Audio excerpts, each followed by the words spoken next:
Bom dia, queridos irmãos. Vamos ao segundo bom dia. Bom dia, queridos irmãos. Estamos presentes aqui nesse domingo, depois de alguma enrolação ali no microfone, vocês viram, né? Fio embolado, estava difícil trazer para cá, mas já resolvemos o problema.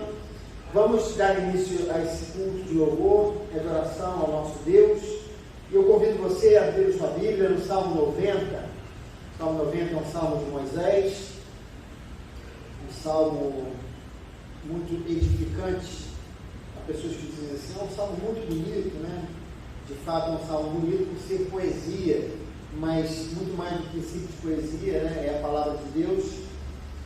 E é um salmo que de fato nos abençoa muito quando nós nos debruçamos, né, nele. Eu vou convidar você a ficar de pé para que possamos fazer a leitura da palavra do Senhor. Salmo 90.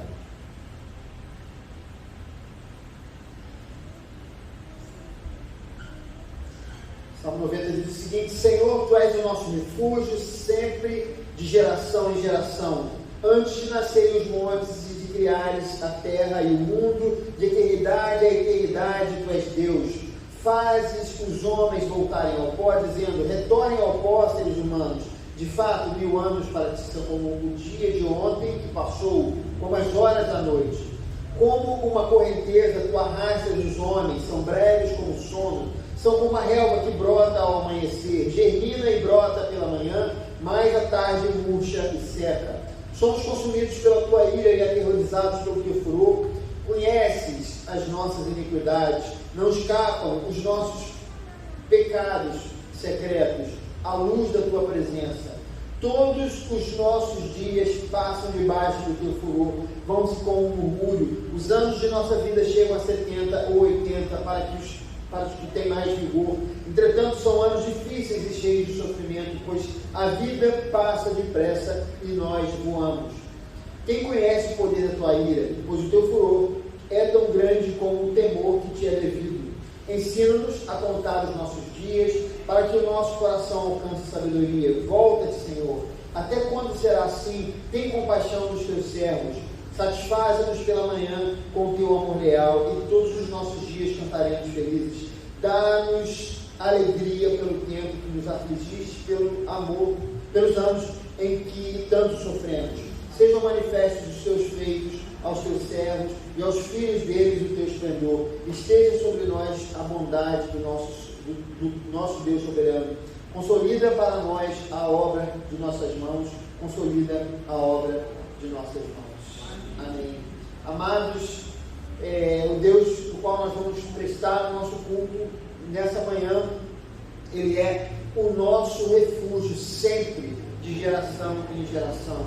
O Senhor, Ele se faz presente entre nós, porque o Filho dele morreu na cruz do Calvário, para que nós tivéssemos acesso. Então, o nosso culto nessa manhã será aceito por Deus, porque Jesus, Ele se propôs a entregar a sua vida por nós e abrir acesso ao Deus Pai. E esse Deus é o nosso refúgio de geração em geração. Vamos cantar, porque nós podemos ter a certeza que Ele irá ouvir a nossa oração, os nossos louvores nessa manhã. Oremos nesse momento. Pai amado, Pai querido, te agradecemos, Senhor, porque o Senhor é nosso refúgio, e nós vamos cantar e adorar o Teu santo nome nessa manhã. Pedimos, Senhor Deus, que o Teu Espírito Santo de fato esteja entre nós, fazendo a obra necessária nas nossas vidas, nas nossas mentes, no nosso coração. Que a Tua presença, Senhor Deus, esteja aqui entre nós e faça toda a diferença. É o que nós pedimos no nome de Jesus. Amém.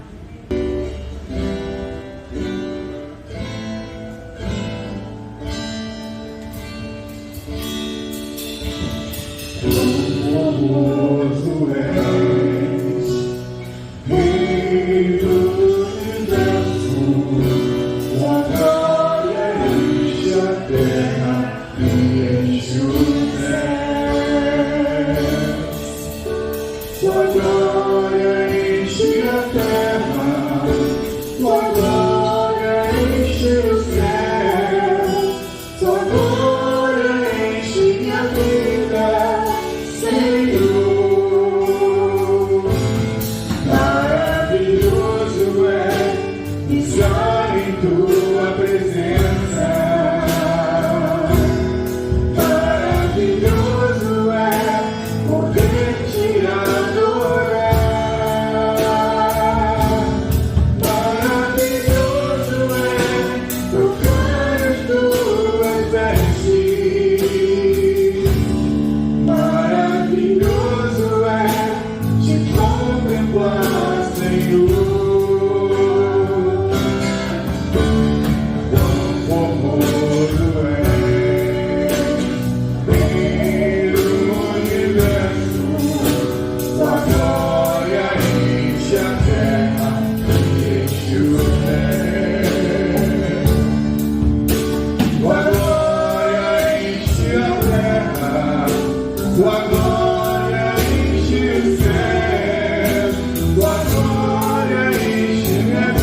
olhos e fazer uma oração de gratidão ao Senhor, aquele que está ao nosso lado em todas as circunstâncias, aquele que tem sido nosso refúgio, de geração a geração.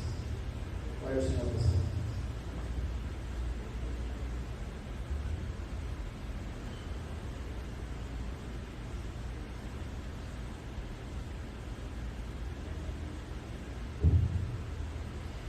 Pai amado, Pai querido, nós te agradecemos, Senhor, porque temos a certeza que o Senhor é aquele que cuida de nós em todas as circunstâncias.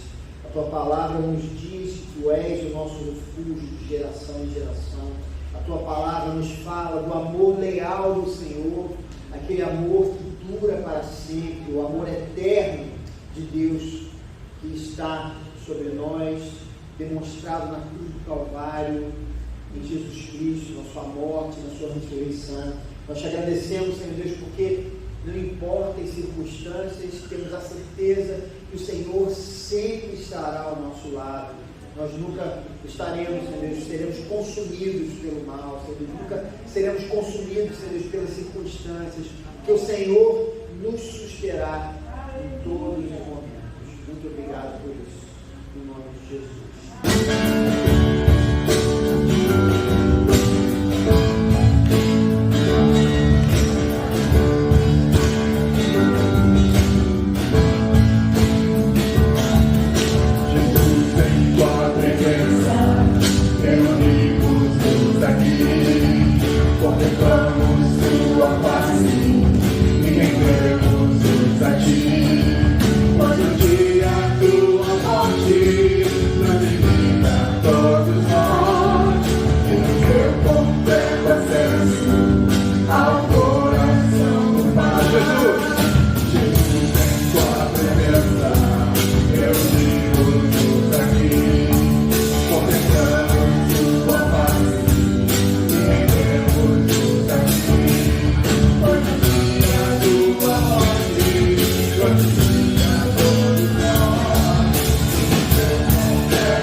Então eu queria convidar você a abrir a sua Bíblia em Ezequiel capítulo 37, que é a leitura de hoje, né?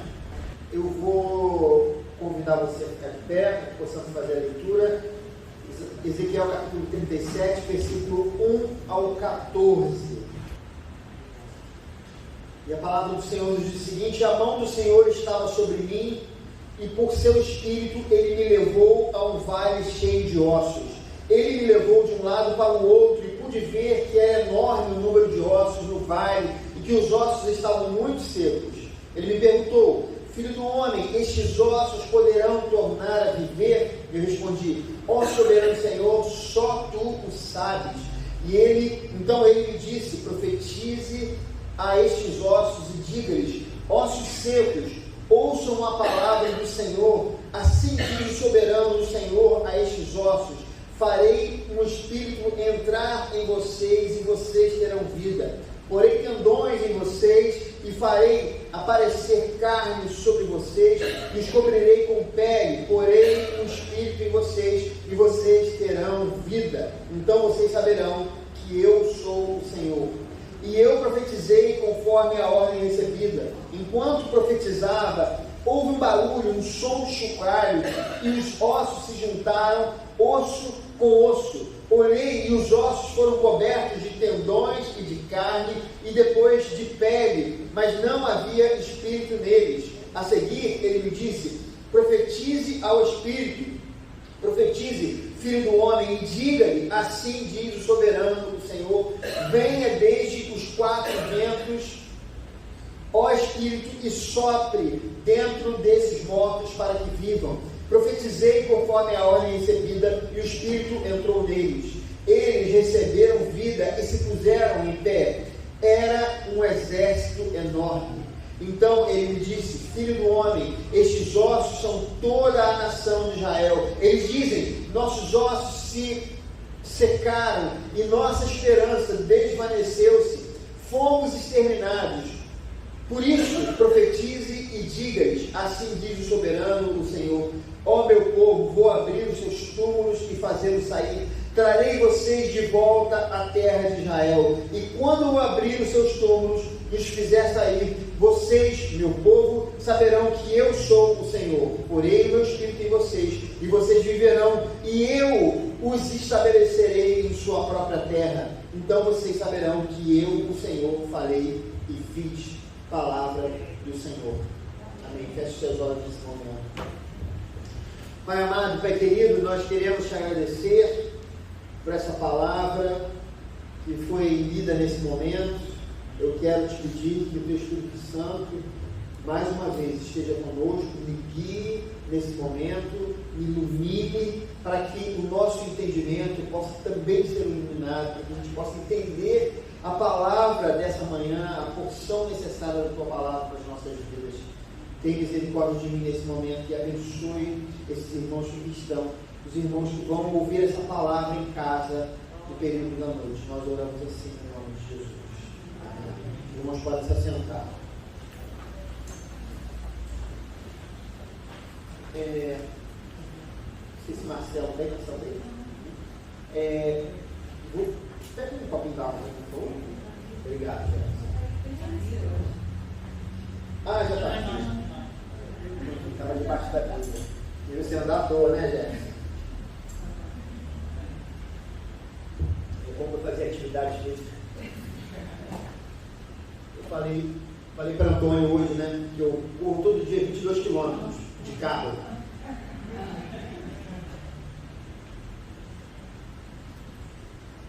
Mas é necessário fazer sim uma atividade física, né?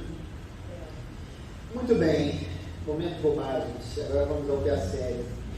Queridos, o profeta Ezequiel, o profeta é muito interessante. Ele, diferente dos outros profetas que recebiam a palavra do Senhor, esse homem recebia visões. A gente vai lá no começo do seu livro, né, as profecias, elas são espetaculares. Ele começa a descrever coisas que ele viu, que são coisas espetaculares, seres celestiais, fogo, né? A presença de Deus indo de um local para outro. e ali ele traz essa visão para o povo, e ele explica a visão, e aquela visão de alguma maneira traz uma mensagem de Deus, algo muito forte, né? Você exemplificar um texto através de uma imagem é algo muito bom, causa um impacto muito grande. Por isso que Jesus usou as parábolas, porque as parábolas, elas criavam uma imagem e as pessoas poderiam fazer uma correlação daquilo que Jesus estava descrevendo, né, da parábola, com a mensagem que ele estava trazendo. Então, o profeta Ezequiel, a sua profecia trazia muitas visões, e essas visões ajudavam as pessoas a entender qual era a mensagem de Deus para o povo. O profeta Ezequiel, diferente de outros profetas, eu já disse isso aqui, ele foi um profeta que não só profetizou alguma coisa que estava acontecendo, mas ele viu, enquanto, por exemplo, o profeta Isaías dizia que um dia aconteceria, um dia Deus permitiria que os babilônios invadissem Jerusalém, enquanto outros disseram, como o profeta Jeremias, que em breve isso aconteceria. O profeta Ezequiel profetizou enquanto essas coisas estavam acontecendo. Então ele falava sobre algo que precisava, os israelitas precisavam prestar atenção, porque já estavam acontecendo, e mesmo com tudo o que acontecia, as pessoas não queriam ouvir a voz do profeta Ezequiel, que não profetizou em Jerusalém como os demais profetas, mas profetizou da Babilônia. O Senhor chamou tanto o profeta Ezequiel quanto o profeta Daniel para anunciarem a mensagem de Deus a partir da Babilônia. Então ele profetizava de lá, daquele lugar. E conforme nós lemos essa profecia no capítulo 34, né, foi essa semana nós lemos que veio um mensageiro de Jerusalém trazendo uma notícia para o povo de Israel que já estava cativo na Babilônia, e essa notícia dava conta que Jerusalém havia caído, né? Que a cidade de Davi, ela havia caído, ela havia sido invadida por Nabucodonosor e havia sido completamente destruída. 3 foram os cercos. Do primeiro cerco por volta de 605 a.C., depois um outro cerco que foi em 597 a.C., né? É regressivo, que quando a gente tem a nossa contagem antes de Cristo, ela é regressiva. E por mais que o profeta Ezequiel e os outros profetas diziam, né, mas principalmente Ezequiel dizia que esse momento final chegaria, o povo não ouviu a palavra do Senhor. E naquele ano de 586 a.C. foi a última e derradeira invasão. Nabucodonosor entrou na cidade, destruiu completamente. Jeremias falava: se entreguem ao Nabucodonosor, se entreguem aos babilônios para que vocês sejam salvos. Mas o coração endurecido da nação não quis saber de se entregar ao Senhor, e o que aconteceu foi que, de fato, aquele rei impiedoso entrou, destruiu a cidade. Então ele recebe essa mensagem que a cidade havia sido devastada e destruída. O que acontece a partir de então, no livro de Ezequiel, é que uma série de profecias começam a acontecer, não mais apontando os erros, os pecados da nação de Israel, mas a ênfase do profeta começa a mudar, e a ênfase passa a ser uma mensagem de esperança para aquele povo que estava na Babilônia, que havia sido completamente destruído. Eles já não eram mais uma nação, eles eram um povoado que estava vivendo numa terra distante, na terra dos estrangeiros, e que passaria 70 anos naquele local. E a mensagem que Deus trazia a partir de agora era uma mensagem de consolo e de conforto para todos aqueles que creram, aqueles que se agarraram no Senhor, conforme o profeta Isaías profetizou no capítulo 40, né?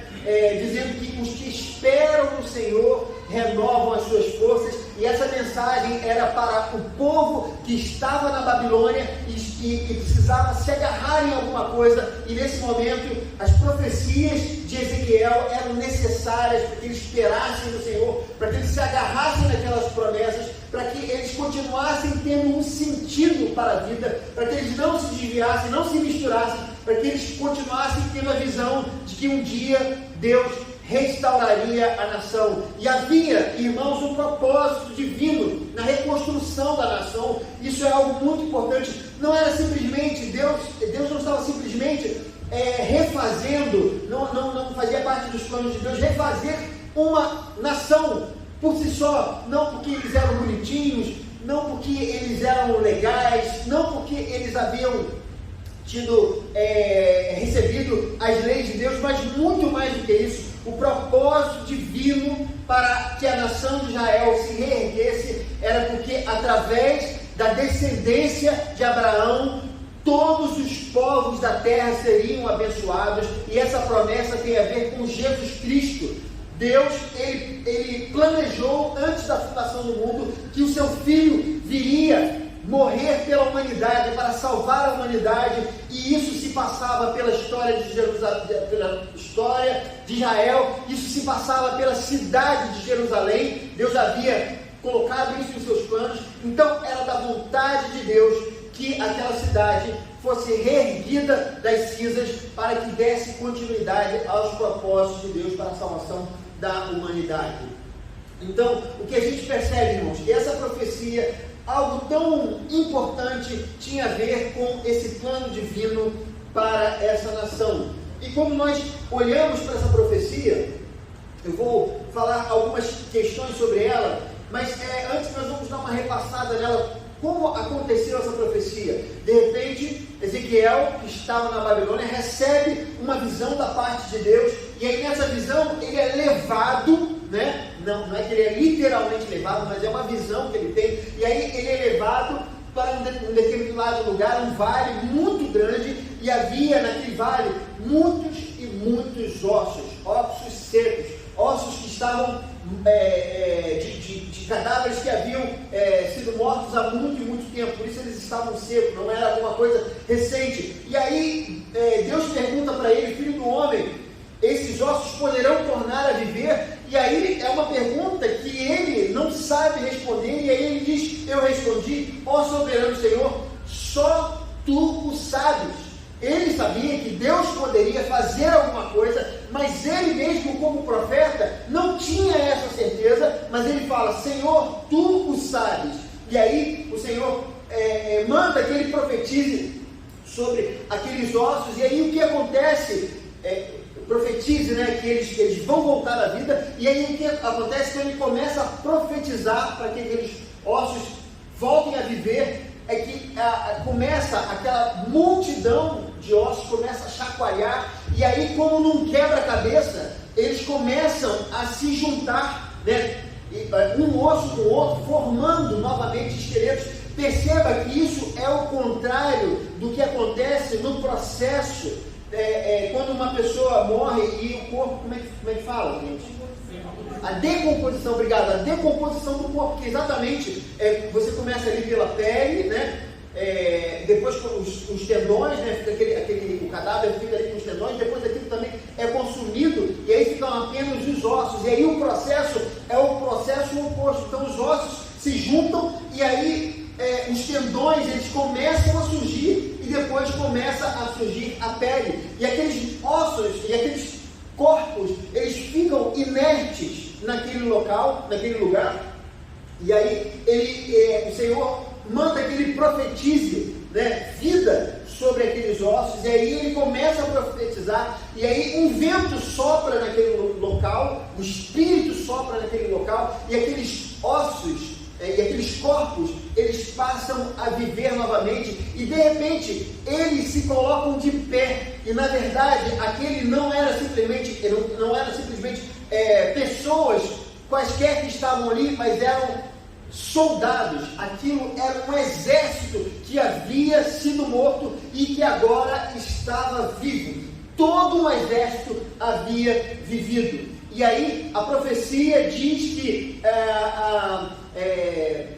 ele começa a explicar a profecia para o povo de Israel, dizendo que, segundo a palavra de Israel, o que eles diziam, né? Eles estavam dizendo, o povo de Israel: nossos ossos se secaram e a nossa esperança desvaneceu-se, fomos exterminados. O que Israel estava vivendo naquele momento em que eles recebem a profecia é que eles haviam sido exterminados. Não existia mais Jerusalém, não existia mais Judá, não existia mais povo de Israel. Eles haviam sido exterminados, apenas um punhado deles havia ido morar na Babilônia, mas não existia mais nada que dissesse a eles que eles eram uma nação, porque eles não eram. Eles estavam distantes na Babilônia, largados lá, vivendo em comunidade, mas não havia qualquer nação. Então eles diziam: nós fomos exterminados, a nossa esperança desvaneceu-se. Mas aí o que Deus fala é o seguinte: ó meu povo, vou abrir os seus túmulos e fazê-los sair, trarei vocês de volta à terra de Israel. E quando eu abrir os seus túmulos e os fizer sair, vocês, meu povo, saberão que eu sou o Senhor. Na verdade, essa era uma mensagem de esperança para aquele povo que estava destruído naquele lugar, naquela terra, que simplesmente achava que eles jamais voltariam para aquele lugar. Mas essa mensagem, essa profecia é uma injeção de ânimo para um povo que ficaria 70 anos largado lá. O Senhor fala: assim como vocês acham que vocês morreram, eu vou trazer essa nação à vida novamente. Então tenham esperança, fiquem firmes, porque isso irá acontecer, conforme ele diz no versículo 14: então vocês saberão que eu, o Senhor, falei e fiz. E termina esse trecho dizendo: palavra do Senhor. Então, irmãos, quando nós vemos isso aqui, essa mensagem era uma mensagem que trazia esperança para a nação de Israel. Então, quando a gente olha, a primeira coisa que nós vemos nessa mensagem é a esperança que traz sobre o povo de Deus, porque eles estavam arrasados. Mas nesse momento, nós poderíamos dizer que essa mensagem dava a eles o remédio necessário para aquilo que eles estavam vivendo. A segunda coisa que nós vemos nessa mensagem é que essa mensagem também, essa profecia, ela nos dizia algo muito importante sobre a nação de Israel. Ela falava sobre que Deus, com toda aquela situação que estava vivendo, Deus sararia aquela nação. Se nós formos olhar no versículo 6, ele diz aqui: então vocês saberão que eu sou o Senhor. Mas porque várias vezes nós vemos o Senhor falando isso nessa profecia, mas não só nessa profecia, também, se eu não me engano, são 37 vezes que o profeta Ezequiel, se eu falei Jeremias alguma vez, é Ezequiel, tá, irmão? Que eu troco isso direto. Mas são 37 vezes que o profeta Ezequiel repete a mesma coisa: então vocês saberão que eu sou o Deus de vocês, que eu sou o Senhor. Ele fala isso várias e várias vezes. Isso porque Israel de modo algum aceitava que o Senhor era o Deus de Israel. Então, quando a gente vê a história de Israel, desde a época que eles saíram do Egito, o primeiro movimento de Israel foi construir um bezerro de ouro, enquanto Moisés recebia as leis de Deus no Sinai. Depois, quando a gente vê a história do povo na terra, assim que eles tomaram a terra e começaram a viver no período dos juízes, várias e várias vezes o povo de Israel se entregou à idolatria. E muitas vezes o coração desse povo era rebelde, porque não queria ouvir a voz de Deus, não queria obedecer a lei de Deus. E isso aconteceu também no período dos reis. E nós vimos, através do estudo dos profetas, conforme nós temos visto, que o povo de Israel se tornou tão distante do Senhor que chegou a construir postes ídolos dentro do templo do Senhor. E lá eles se misturavam com sacerdotes das divindades, das diversas divindades, e prestavam culto tanto ao Senhor quanto aos piores deuses, aqueles, por exemplo, que exigiam o sacrifício dos próprios filhos no altar. Vejam que barbaridade, a que ponto, isso tudo por conta do coração endurecido de Israel. Mas o que o Senhor está dizendo, que esse milagre, essa ação divina que faria com que essa nação, que aos olhos de todos estava completamente destruída, que essa ressurreição da nação de Israel, isso serviria como testemunho de si mesmo. Aquela nação, com essa ação divina, eles se transformariam e eles deixariam de ser idólatras. E se nós olharmos para a história de Israel, se caminharmos algumas décadas depois, nós vamos ver que Israel nunca mais voltou à idolatria. De fato, irmãos, aquele havia sido algo tão forte para eles, um remédio tão poderoso contra o pecado, contra o coração endurecido, que eles, naquela situação, eles deixaram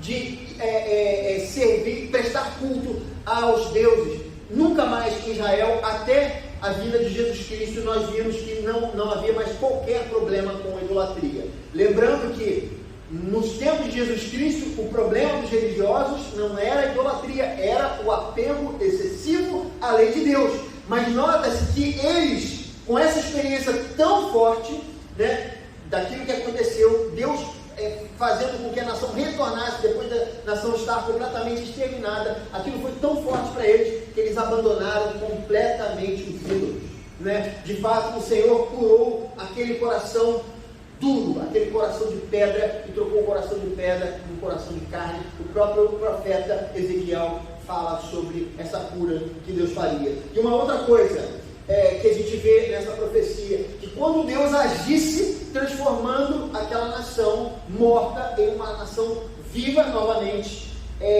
Deus estaria se revelando a eles como um Deus presente e poderoso. Porque se nós formos olhar várias e várias vezes, se nós formos olhar para a história de Israel, nós vamos ver que eles não criam em Deus, né? Não criam de fato em Deus, não depositavam em Deus a confiança. Quando, por exemplo, o profeta Jeremias, o profeta Jeremias, ele disse ao povo que eles deveriam se entregar, porque essa era uma ordem do Senhor. Eles simplesmente não obedeceram, porque eles não queriam obedecer ao Senhor, porque eles não acreditavam na palavra do Senhor. Então o que a gente vê, irmãos, se a gente for olhar também numa história anterior, no tempo do profeta Eli, o Senhor fez maravilhas através do profeta do profeta Elias, mas o povo também tinha o coração endurecido. Eles não achavam que Deus pudesse fazer qualquer coisa por eles, mas Deus agia da mesma forma. Quantas vezes os homens clamaram e Deus agiu, amados? E com essa experiência, mas mesmo assim eles não queriam, eles não tinham essa experiência de contar com a ajuda de Deus, eles deixavam isso de lado.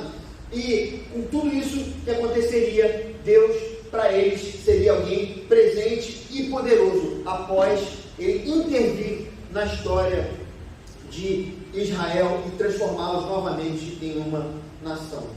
Queridos, eu queria fazer um paralelo dessa profecia, né, do contexto dessa profecia com o que nós temos vivido na atualidade. Nós estamos necessitados de ouvir a voz do Senhor. Os tempos estão difíceis. Nós não sabemos para onde nós vamos, há muita confusão, né? Muito disse-me-disse, mas nós precisamos ter a palavra de Deus como nosso guia. Nós precisamos entender quem Deus é. E por isso, irmãos, eu gostaria de dizer o seguinte: a primeira coisa que essa profecia nos faz conosco, é que essa profecia, ela suscita em nós esperança. Queridos, nós vemos a quantidade excessiva de pessoas que têm passado por essa doença, né? Não posso falar porque eu vou botar no YouTube e aí tem uns negócios lá que trava o vídeo e tudo mais, mas os irmãos sabem do que nós estamos falando. Todos nós aqui, com exceção de mim, nesse momento, estamos usando máscara, né? Quando eu sair daqui vou usar máscara, porque é extremamente necessário. Nós temos passado, irmãos, por uma questão muito, muito complicada. E nós não sabemos o futuro. Será que essa vacina dá jeito? Será que não dá? Nós não conhecemos os efeitos de tudo isso. Nós temos a esperança, nós achamos que isso daqui a pouco pode ter passado. No entanto, no início, né, lá em março de 2020, nós achávamos que talvez durasse 2, 3, 4 meses. Mas até agora estamos nessa situação. Então nós não sabemos aonde isso vai nos levar, queridos? Esse é um ponto importante. Além disso, nós temos as incertezas políticas. Nós não sabemos o que acontecerá com o Brasil daqui a alguns meses. Nós não sabemos o que acontecerá não só com o Brasil, com o mundo. O mundo está passando por uma situação difícil. Eu sou um jovem, né, de 51 anos de idade, eu olho para a geopolítica hoje e começo a estranhar. Eu não sei, antigamente a gente sabia que país tal, continente tal, funcionava dessa e daquela maneira, mas eu não tenho certeza se isso vai continuar assim, desse jeito, ou se vai mudar, porque muitas mudanças estão acontecendo. Então, eu particularmente, eu olho para as questões políticas internacionais, isso me dá, irmãos, uma incerteza. Eu não sei o que acontecerá, porque qualquer coisa hoje que aconteça com um país lá do outro lado do mundo, fere o nosso país, muda as circunstâncias no nosso país. Então nós ficamos muitas vezes incertos das questões que podem nos acontecer aqui no Brasil. Fora isso, irmãos, as incertezas econômicas. Nós sabemos, o dinheiro anda escasso, o trabalho anda escasso, e com tudo isso que tem acontecido também, pessoas que estão impossibilitadas de ir ao seu trabalho. Irmãos, não vamos entrar em questões políticas, não é a minha abordagem. Eu estou falando sobre as questões práticas da vida. Olhem para isso. Tirem os óculos das questões políticas. Não é isso. Estou falando sobre as dificuldades que cada pessoa passa no dia a dia, na sua casa, os medos, né, e as dúvidas que cada um passa. Porque qualquer pessoa se sente insegura, porque a gente não sabe. As coisas têm acontecido. Fora isso, irmãos, também nas questões familiares, tudo isso que tem acontecido, vários e vários valores que nós consideramos importantes, fundamentais para a sociedade, tem sido derrubado, irmãos. E isso nos dá também incertezas sobre o nosso futuro. Eu sou um jovem de 51 anos de idade, eu tenho, se o Senhor me permitir, mais algumas décadas aí, mas eu já vivi mais do que aquilo que eu vou viver para frente, né? Dificilmente, né, irmãos, eu vou chegar aos 102 anos de idade, né? Se eu chegar, tá bom. Mas dificilmente isso vai acontecer. Uma vez, outro dia, duas pessoas passaram do lado da minha mãe, em duas situações diferentes, né, mãe? Fala assim, você vai ver até 100 anos de idade. Não sei se foi profecia não, né? Agora que ela tá direitinho, tá, né? Então, eu como filho, eu torço para que isso aconteça, mas a realidade, irmãos, nós não sabemos. A questão toda é que isso nos dá muitas e muitas incertezas. E às vezes, irmãos, nós somos acometidos de coisas que nós não imaginamos. Nós vemos pessoas que têm passado por essa questão dessa tal doença, né, que temos vivido, irmãos.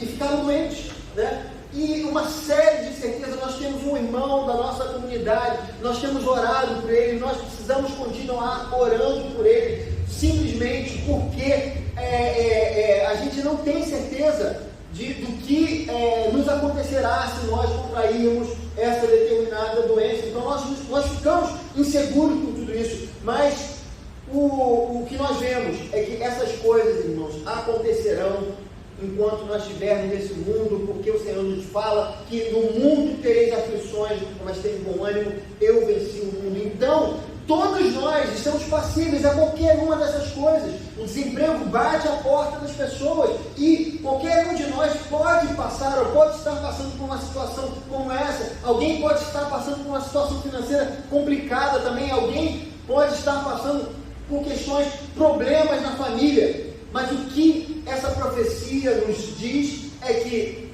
o Deus que nós servimos é o Deus que nos dá esperança. Ele pode transformar qualquer coisa que eu ou você estejamos vivendo. Essa é a grande realidade. O Senhor perguntou ao profeta: filho do homem, estes ossos poderão tornar a viver?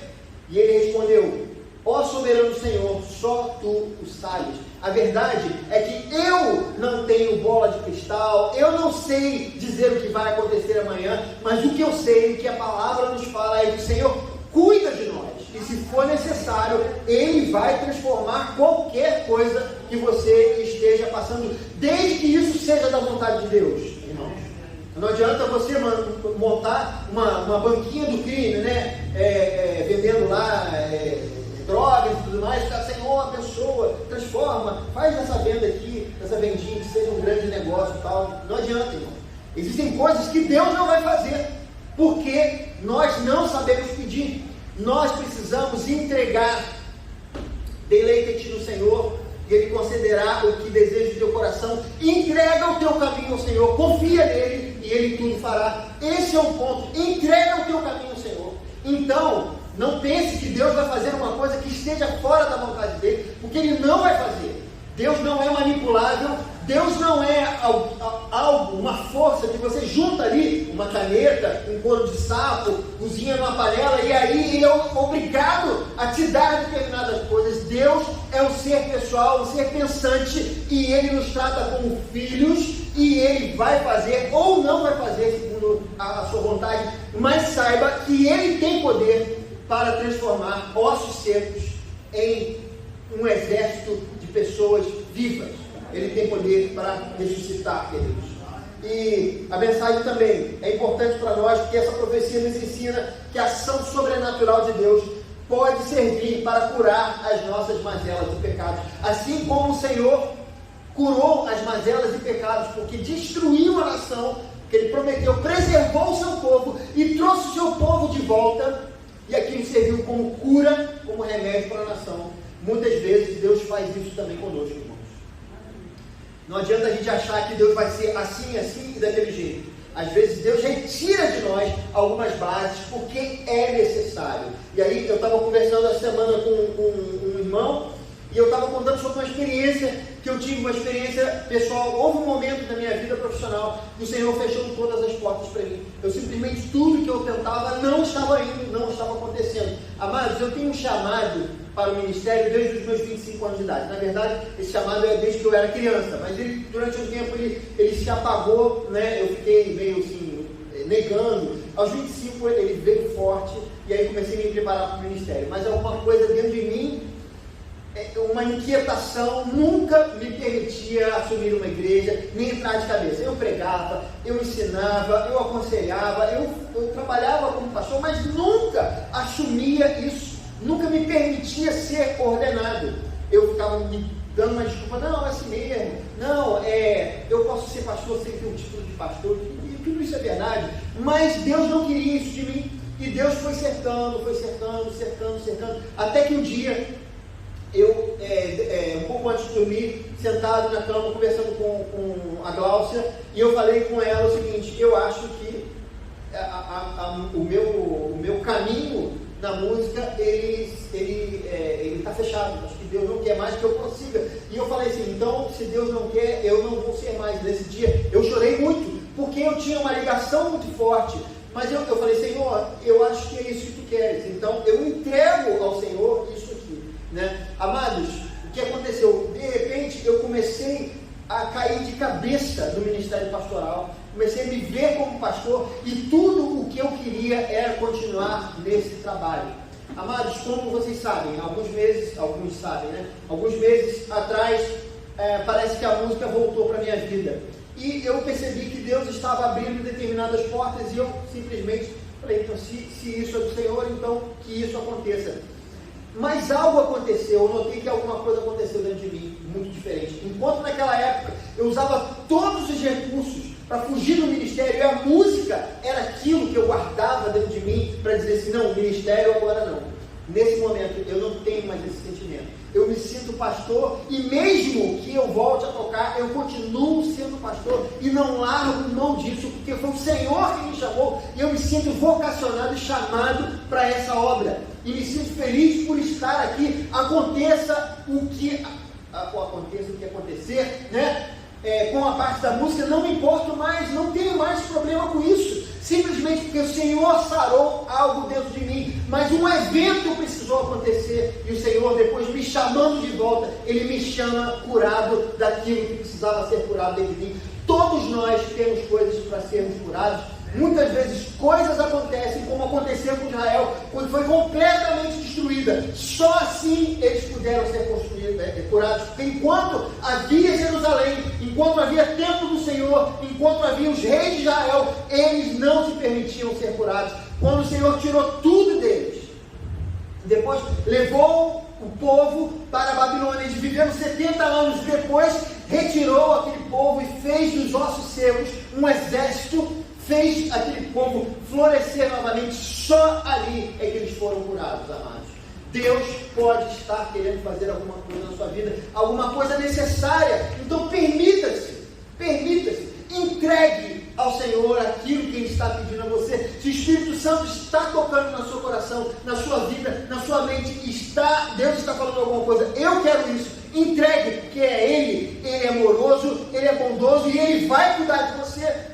Essa é a promessa das Escrituras. A gente não tem que ficar, irmãos, segurando aqui, segurando ali, como se a nossa vida nos pertencesse, irmãos, porque não nos pertence, porque qualquer vírusinho pode tirar a gente do nosso caminho, para sempre. Qualquer decisão errada ao atravessarmos a rua pode tirar a gente do caminho, para sempre. Essa é a grande verdade. A nossa vida não nos pertence, irmãos. Então vamos permitir que o Senhor faça a obra que precisa ser feita na nossa vida e no nosso coração, amados. E por último, essa profecia, ela nos ensina que a ação sobrenatural de Deus pode nos revelar um Deus presente e poderoso.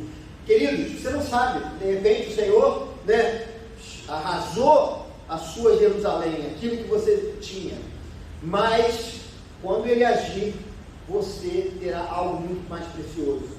E aí, eu me lembro de Jó. Não tem como a gente não lembrar de Jó. Ele era religioso, mas ele não tinha intimidade com Deus. Ele tinha uma religiosidade fria, mística com Deus. Ele oferecia até ofertas para os filhos, caso os filhos tivessem pecado, porque na cabeça dele, se ele fizesse tudo certinho, Deus então tinha que abençoar. Então ele fazia tudo certinho, mas ele fez tudo certinho e perdeu tudo o que ele tinha.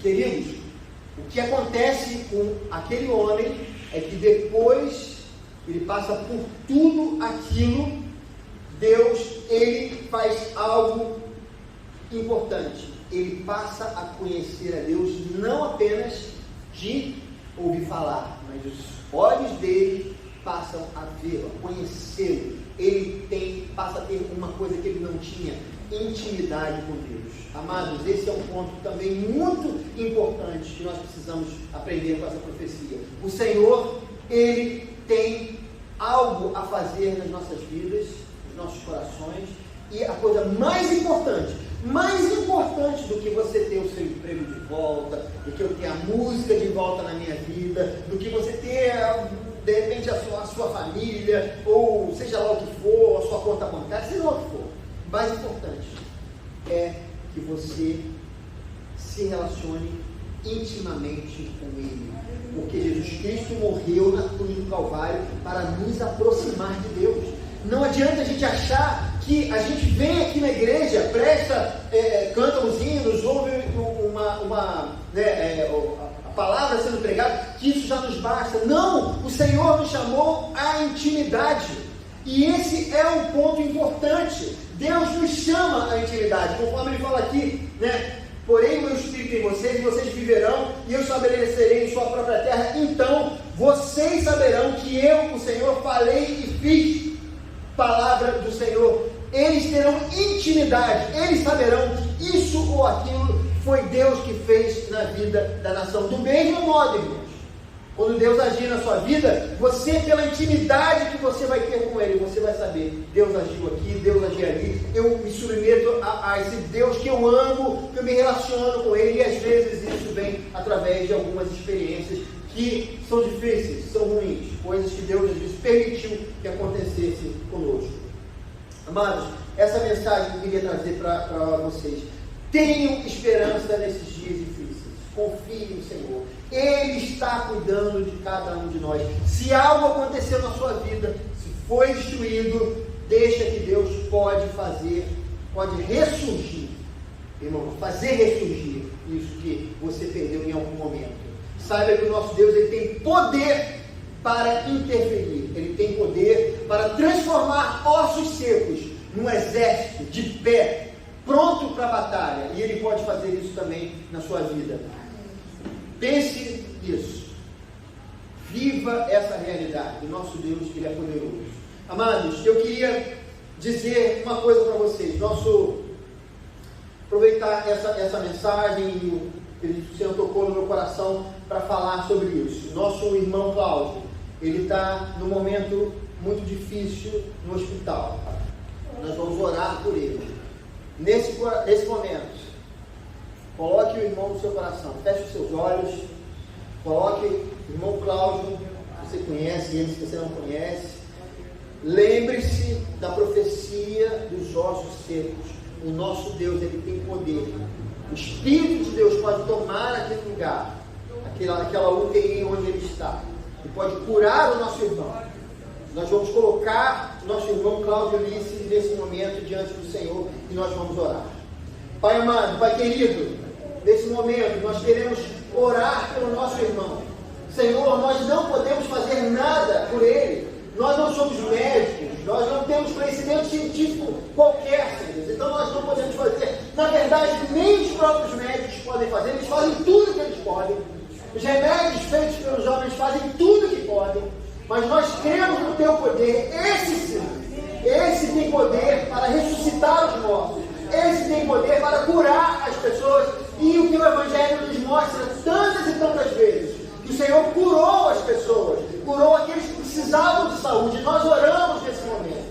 Que o Senhor possa curar o nosso irmão, possa tirar o nosso irmão daquela UTI, Senhor. Faça com que o seu corpo responda, Senhor Deus, aos medicamentos, mas que o teu Espírito Santo esteja sobre ele, Senhor Deus. Sara, cura o nosso irmão Cláudio. Nós desejamos, nós pedimos, nós profetizamos, em nome de Jesus, aquele que pode fazer esse grande milagre. Nós oramos assim, no nome de Jesus. Nós oramos pela sua família nesse momento. Nós oramos pela irmã Cláudia. Nós oramos pelos seus filhos, Daniel e Gabriel. Eles têm passado momentos difíceis. Fortalece os nossos irmãos. Dá esperança a eles nesse momento, Senhor Deus. E faz a obra que precisa ser feita no coração desses irmãos. Nós oramos assim, abençoe e conforte a irmã Eli e a irmã Helena também, que tem sofrido também nesse momento. Oramos em teu nome, no nome de Jesus. Amém. Deus amado, querido, Pai bondoso, muito obrigado pela tua palavra, que nos faz ter esperança, Senhor Deus, que nos faz confiar em Ti, não importa as circunstâncias. Deus sempre estará ao nosso lado e cuidará de nós. Muito obrigado por isso. Guarda essa igreja, guarda essa comunidade, guarda cada irmão aqui presente, os irmãos que estão em casa, livra-os de todo o mal. Nós oramos pedindo que o Senhor continue abençoando aqueles que têm passado por momentos difíceis. Nós oramos pela prosperidade material, emocional, espiritual, para cada família, cada lar, para cada irmão aqui, que está aqui nesse local, e para aqueles que estão em casa também, que o Senhor possa abençoá-los grandemente. Livra-nos do mal, livra-nos da violência, ajuda, Senhor Deus, essa nação a ser transformada, Senhor Deus. Abençoe os governantes, que essa é a tua palavra, nos manda orar pelos governantes, abençoe os governantes, Senhor Deus, abençoe, Senhor Deus, todo o processo político na nação, Senhor, da paz, da tranquilidade, Senhor Deus, numa nação que está entrincheirada pelos dois lados, por favor, Senhor Deus, faz um milagre acontecer na nossa nação, para que haja pacificação. Nós oramos assim, Senhor Deus, nós oramos também para que o Senhor possa abençoar a nossa semana, nos livre do mal, nos livre de acidentes, nos livre de todo tipo de problema, que a gente possa ser guiado pelo Senhor de cada coisa, tudo que a gente possa tocar, possa ser abençoado pelo Senhor. Nós oramos assim. Levante suas mãos nesse momento. E agora, irmãos, que a graça do nosso Senhor e Salvador Jesus Cristo, o amor de Deus, o nosso Pai, o ensino, a comunhão, as consolações do Espírito Santo, estejam sobre todos os que aguardam a vinda do nosso Senhor Jesus Cristo. Amém.